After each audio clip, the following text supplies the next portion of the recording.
Bonsoir à tous et bienvenue dans le Flash Info. Main dans la main avec une Afrique plus dynamique, tel est le thème du TICAD, le rendez-vous incontournable des relations entre le Japon et les pays d'Afrique est à sa 5e édition. Elle se tiendra du 1er au 3 juin à Yokohama au Japon. Le sommet de haut niveau est placé sous le signe de la croissance durable et inclusive. Le chef de l'État ivoirien Alassane Ouattara, que vous voyez en image, est l'un des invités de la rencontre. Déjà, il a pris part aujourd'hui à un panel sur le thème « Développement inclusif et dynamique en Afrique ». On en reparle dans le 20h. Il y a 10 ans, le siège de la Banque africaine de développement quittait Abidjan pour Tunis. En cause, la crise sociopolitique qui a frappé la Côte d'Ivoire. Depuis la fin de la crise post-électorale, les autorités ivoiriennes travaillent à ce retour. Un retour, symbole de stabilité retrouvée dans le pays. Il aura fallu 3 ans pour arriver à ce résultat. Les étapes de ce retour avec Adama Koné. Sur 650 millions de fumeurs dans le monde, 5 millions meurent chaque année à cause du tabac. À l'heure où on célèbre aujourd'hui la journée mondiale anti-tabac, vous devez savoir que le tabac tue plus vite que le paludisme et le sida. Alors, comment relever le défi de la lutte contre le tabagisme? La réponse dans l'édition complète. En bref, cette information, des latrines et des écoles primaires pour les ménages vulnérables de 2 communes d'Abidjan. Le projet bénéficie de l'appui de l'Union européenne. Il vise à améliorer le cadre de vie des populations des quartiers précaires. On va suivre ce reportage de Serge Gongoumin et Victorine Niaoyobwe. Ce sont au total 308 latrines avec un dispositif de lave-mains et 3 réseaux d'égouts à faible diamètre accompagnés de 150 lavoirs qui seront réalisés dans la commune d'Abobo. Les quartiers Klouitia et Ségbé Céleste ont été choisis pour cette phase pilote. Coût du projet 1 800 000 €, soit plus d'1 milliard de francs CFA. L'initiative est de l'ONG ACTED, agence d'aide à la coopération technique et au développement. Consciente de l'étendue des besoins des populations de ces quartiers, ACTED a réalisé de nombreuses évaluations de leur situation. Celles-ci ont conduit et permis d'identifier les enjeux structurels, économiques et sociaux.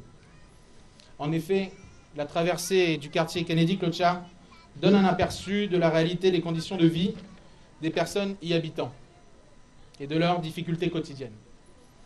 Exposition aux maladies hydriques, notamment des enfants, absence de système fiable de gestion des eaux usées. L'initiative de l'ONG ACTED verra le jour grâce au soutien financier de l'Union européenne et à l'appui technique de l'Agence panafricaine intergouvernementale pour l'eau et l'assainissement pour l'Afrique. Le ministre Adamantou Kara, maire de la commune d'Abobo, et son collègue Mamadou Sanogo de la construction et de l'urbanisme saluent l'action de l'ONG ACTED et de l'Union européenne. Ils interpellent les populations. Nos populations de s'approprier ce programme, de faire en sorte que nous ne revenions plus une fois que le quartier sera assaini, qu'ils prennent le problème à bras le corps, qu'on prenne l'exemple sur une communauté comme celle d'Abobo Baoulé. Au moment où, en tout cas, les pluies ne se sont pas encore bien manifestées, que chacun comprenne qu'il ne faut pas boucher donc les avaloirs, il ne faut pas boucher les caniveaux, il faut les entretenir. Heureux d'être les premiers bénéficiaires de ce projet d'assainissement des ménages vulnérables, les porte-paroles des populations ont exprimé leur joie et leur gratitude à l'ONG ACTED avec ses partenaires. Il faut souligner qu'en dehors des rues et des cours communes, les écoles bénéficieront également de ce projet. En bref, la République centrafricaine a lancé un mandat d'arrêt international contre le président déchu, François Bozizé. Plusieurs chefs d'accusation pèsent contre l'ex-chef d'État de 66 ans, crimes contre l'humanité et incitation au génocide. Sport à présent, la Côte d'Ivoire à l'épreuve de la Coupe du Monde. Pour entrer dans la boucle, les éléphants ont 2 matchs importants à disputer à l'extérieur pour les éliminatoires du Mondial 2014. Avant ces rencontres à Capitale, le sélectionneur des éléphants, Sabri Lamouchi, était face à la presse ce vendredi, comme vous le voyez en image. Entre autres sujets abordés, l'absence de certains ténors en sélection, notamment Kolo Touré, Emmanuel Eboué et Didier Drogba, une décision consensuelle.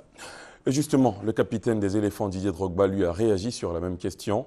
Il confirme les dires de Sabri Lamouchi. Son absence en sélection a été décidée de commun accord. L'intégralité de son intervention dans l'édition complète. Voilà qui marque la fin de ce Flash Info. Merci de l'avoir suivi. On se retrouve à 20h. C'est dans un peu moins de 2 heures. À tout à l'heure. Merci.